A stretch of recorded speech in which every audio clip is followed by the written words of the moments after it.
আহ্বান করছি, আমরা দীর্ঘকাল ধরে এই চট্টগ্রামের বুকে পরিবেশ বিরোধী কর্মকাণ্ডগুলি নিয়ে আমরা কাজ করি।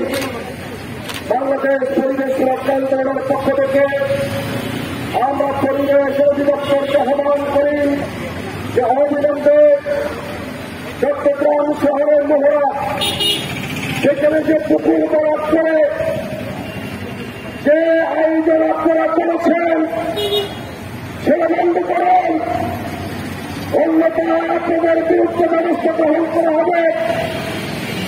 আপনাদেরকে এই চট্টগ্রাম প্রেস ক্লাবের সামনে দাঁড়িয়ে বলতে চাই, আজকের মধ্যে পুকুর বরাদ বন্ধ করতে হবে, অন্যথায় আপনাদের বাড়ি ঘর অভিমুখী আমরা বাংলাদেশ পরিবেশ সহ অন্যান্য পরিবেশবাদী সংগঠনগুলোকে নিয়ে আমরা আপনাদের বাসায় বাড়ি অভিমুখী মিছিল যাত্রা শুরু করব।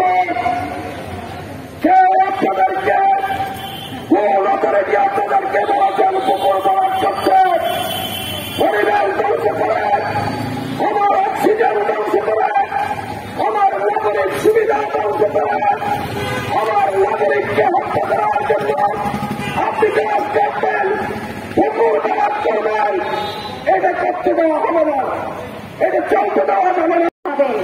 আপনি যদি অক্সিজেন পেতে চান আপনাকে নাইট্রোজেন দিতে হবে। আপনার নাইট্রোজেন যদি না দেন আপনার অক্সিজেন পাবেন না।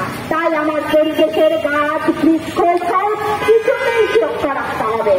একটা কথা মনে রাখবেন, পৃথিবীতে সব কিছুই রদ বদল, আপনি যা পাবেন। আপনি যদি অক্সিজেন পেতে চান আপনাকে নাইট্রোজেন দিতে হবে। আপনার নাইট্রোজেন যদি না দেন আপনার অক্সিজেন পাবেন না। তাই আমার পরিবেশের গাছ বৃক্ষ সব কিছুতেই সুরক্ষা রাখতে হবে। একটা কথা মনে রাখবেন,